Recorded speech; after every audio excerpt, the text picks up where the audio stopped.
Okay. So I just got another download. And I'm putting some things together about this case. What, Zoo? I see, boo.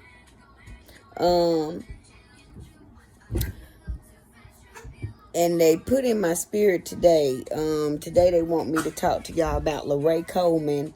Lorraine, I guess her last name is Coleman. Eartha Huff is Lorraine's mama's name, and Jared Huff is her brother. Now, I don't remember Lorai going to middle school with us at Fairmont Middle School. Okay? I don't think that they moved down to North Carolina from New Jersey. This is what they said, they're from Newark, New Jersey. And I don't know exactly how that area ties into the case or exactly where they're from, because as long as I've known them, now I know that they did say that they had some family it's like on the outskirts of Fairmont, but I've only ever seen like 2 people that they were related to. It was a lady named Vivian that went to the church. It was a church in Fairmont, North Carolina. It's gone now, but it was right across from what used to be BB&T in Fairmont, North Carolina. It was not many members that went to the church, so it's very highly likely that the church was a cult posing as a church. Didn't have many members, maybe about 5 or 6 members. But I don't remember Lorai going to middle school with us.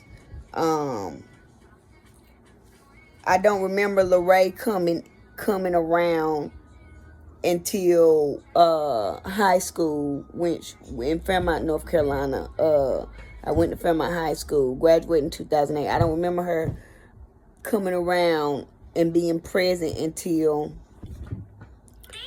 we went to 9th grade from my middle school. Okay.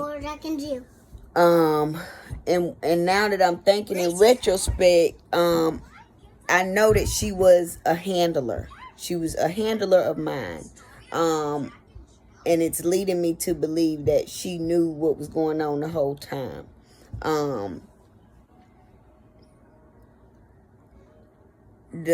I don't remember exactly how we met. I just remember us getting to high school, because I had my group of friends in middle school, and I hung out with like the smart people because I was very smart. Although I was from the hood, like I've always been smart.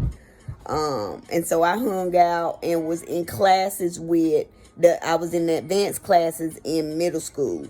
In high school, I separated from those group of people that were in the advanced classes, and I was just like, fuck it, I'm just gonna take regular classes. I don't got time for all that, because in the advanced classes they wanted us to do like extra projects and extra work and stuff. Like, they tried to put me in those advanced classes in high school, but every time I would like decline. They would just keep saying, oh, it's gonna look good on your transcript. I don't give a fuck about that. You know what I'm saying? I just want to get this shit over with and be done with it. So I was like, I'm gonna just go over here with the regular people and just be great over here. But like all through high school, they kept asking me, like the teachers, the guidance counselors, like, you need to go into get with the AP, because I like when we would do tests and stuff, I would score higher than the people that was in there that was like in the AP courses when they had us mixed in. And so they wait, you don't want to be in the no for that. But anyway, Lorai Coleman, she didn't come around until 9th grade year high school. And just thinking in retrospect, it's like she knew what her mission was to, befriend me. That was her mission. And I believe that they were doing magic on me then, because we met in 9th grade. Like, her locker was positioned over there where me and my friend group was, because my friend group was Whitney Renfro. It was a dude named Darius Williams. Them was my friends. Myron Lewis, Tangelo, Drew, Horace Hayes. Like, I hung out with the smart people because Ross Brown, like, those were the people like that I was in class with. You know what I'm saying? So them was my friends then. And Lorai kind of like inserted herself into like our friend group. And then I began to separate from that friend group, and I started my own friend group, which consisted of me, Lorai Coleman, Danielle Billings came in,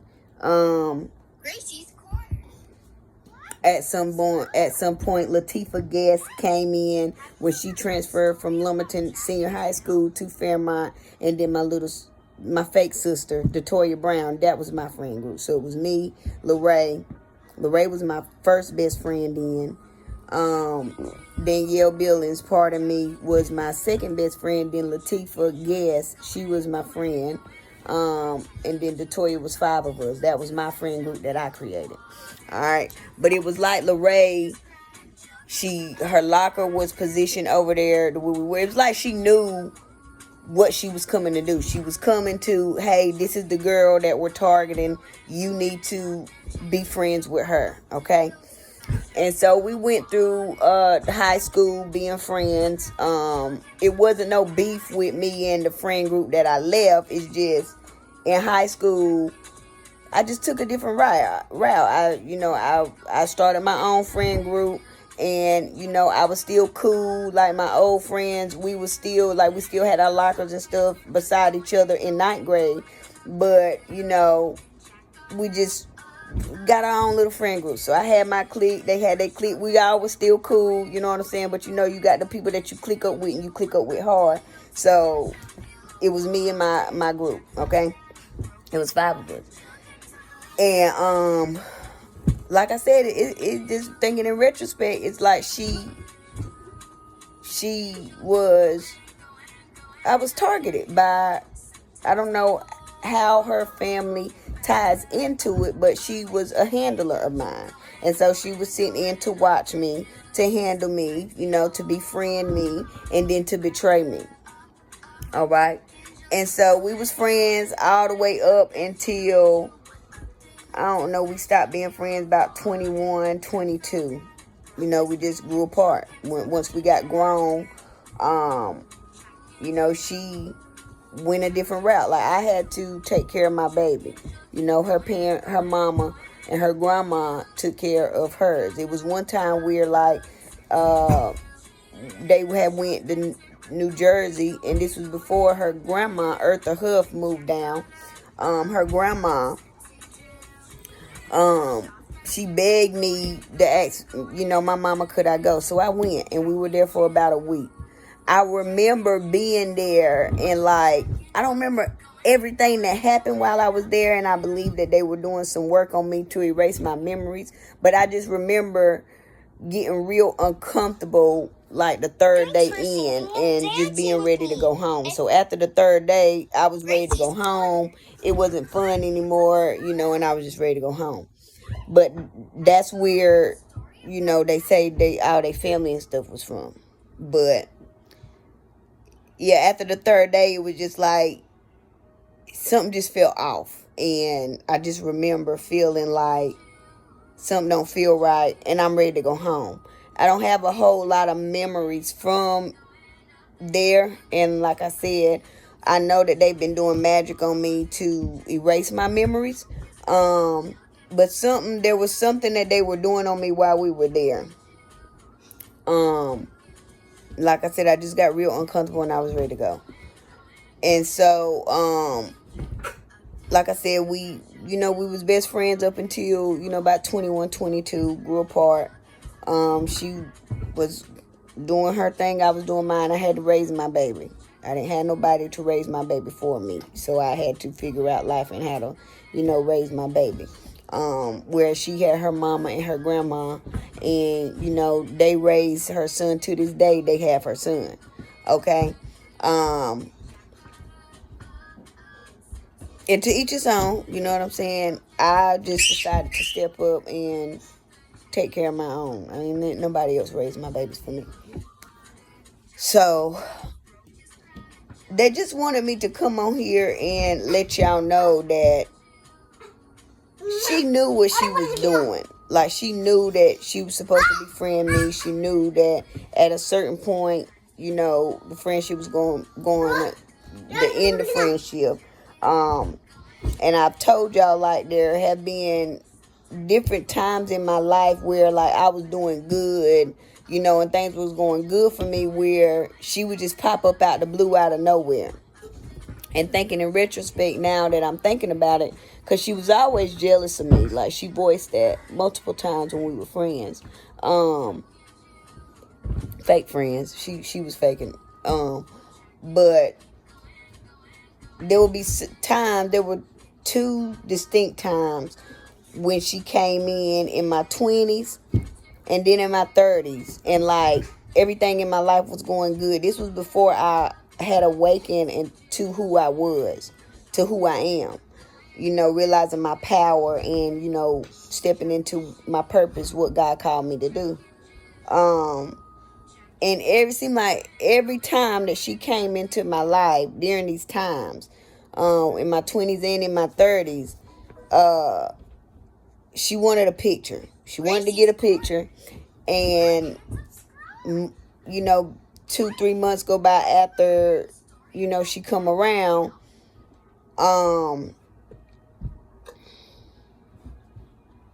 Things just started going left for me. You know what I'm saying?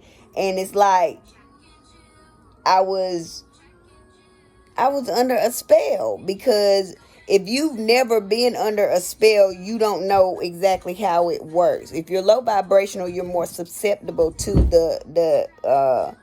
the spell energy working on you. But now I'm so high vibrational that it don't work on me no more, because I'm so high vibrational. But then I was in low vibrational energy. So that time, the first time she came around, I had threw a big old party at my house. Not too long after, I got evicted. I lost my job. I became homeless.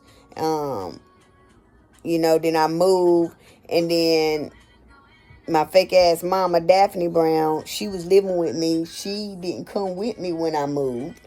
But then Rhonda French and Googie, her family, they came and they, like, crowded my space. So I didn't ever want to be home then. I had trouble paying the bills. So I was only there for about 3-4 months. They won't help and pay the bills. But then once I got put out, you know, I just left. I don't remember where I went from there. I'll have to really do some digging as far as memory. But I think from there I went to stay with Jesse French on Snake Road. I think that's where we went from there, yeah. And so that was the first time. The second time was when, you know, years done passed by. This was before I got wrongfully evicted by George Carrillo. This is when I was hustling, selling AirPods. You know, I was doing very, very well, bringing in $30,000 to $100,000 a year. I mean, a month. I'm talking about a year. $30,000 to $100,000 a month. You know, out the AirPods. And so I was doing real good. You know what I'm saying? But I was fucking up a lot of money. You know, just splurging, me and the kids, going on vacations, doing a lot of dumb shit, buying them everything, eating out, you know, taking care of a nigga and his 5 kids, Jarvis Baldwin. But anyway, I was doing real good. But this was the night that I went to Davin Rashad Brown, his show. It was at Reflections in South Carolina. I think I don't know if I still got the ticket or not, but I got pictures from that night. And so I'm over there, and you know how you can feel somebody staring at you. You know what I'm saying? I'm still looking good. You know what I'm saying? No makeup and shit. She got on all this makeup and all this shit. She looked like a monster for real. She looked like she was on the hunt for some prey. Cause when I looked over and she was like, "Hey," like she was like, and I'm looking, you know, "Hey, how you doing?" You know what I'm saying? And then she had like she was hanging with me and stuff, so she followed me around the club and stuff. And then she snuck in there and was like, "Let me get a picture for her mama and for her grandma." Me not knowing at the time these bitches is doing magic on me. I was like, "Yeah, okay." So we got in together and we took a little picture. And after I seen her, that's when Crystal came to the house that summer, and she was digging for stuff. When I left and went to Pennsylvania, because I left her there, I couldn't sleep while she was in my bed. And so I was having trouble sleeping. I didn't realize then that I was sleeping with the enemy. And I didn't realize that I had been sleeping with the enemy, Jarvis Baldwin, for, almost 3 years. But that was when she showed me something about Jarvis being on the dating app. And I took off and went to Pennsylvania, left her there with Daphne Brown and my kids. Now, while I was gone, I know she was plundering in all my shit and in all my shit. She was in all my shit while I was gone.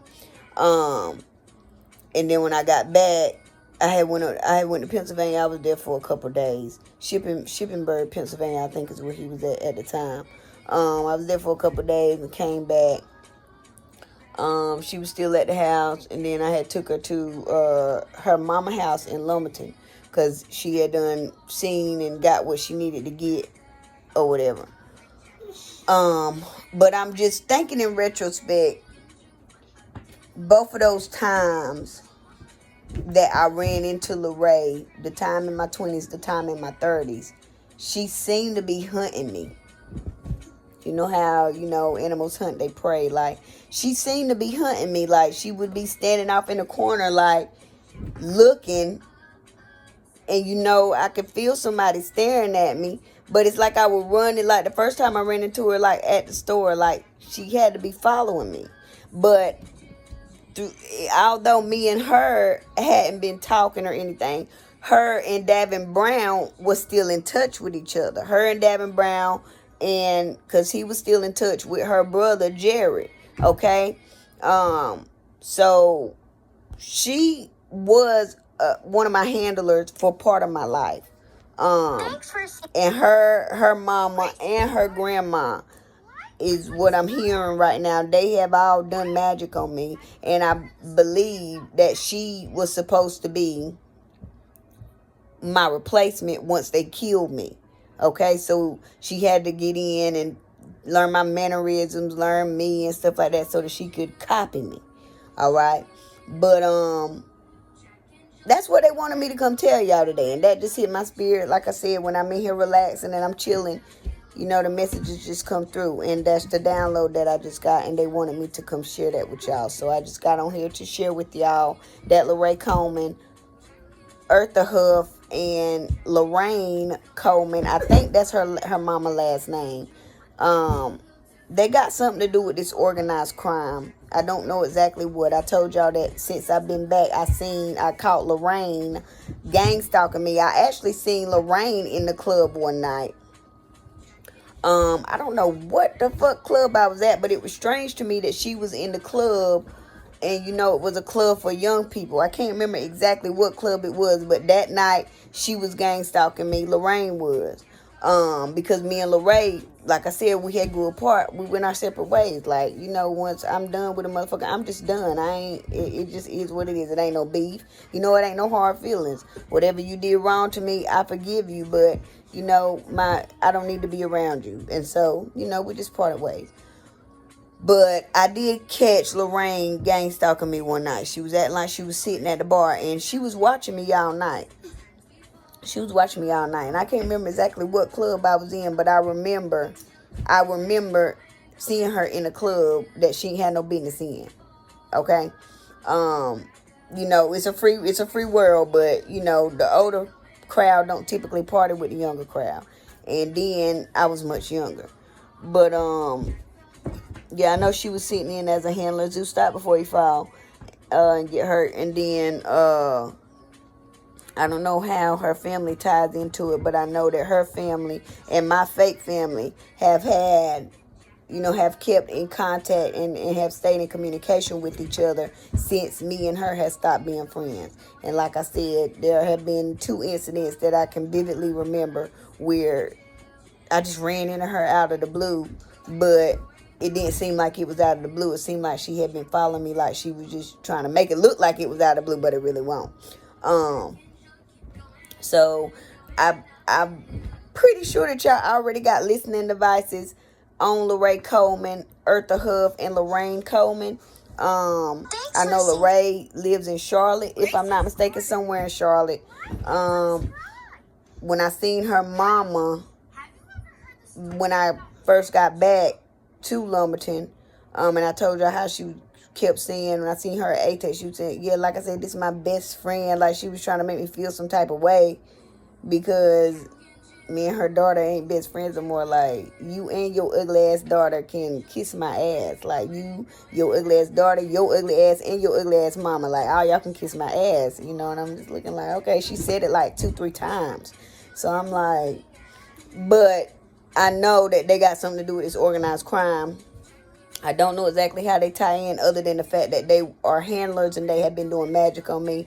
I don't know much about their background. Like, you know, as far as where they from, who they people is and stuff, because even while we were in the ward, I only remember going to like maybe one person's house, and I don't even remember what that person looked like that they said was their family. But as long as I've known them, it's only been like her mama, her grandma, one cousin, and another cousin, and that's it. So, look, if y'all don't already have listening devices on Lorai Coleman, y'all need to get some listening devices on Lorai Coleman, her mama, her grandma.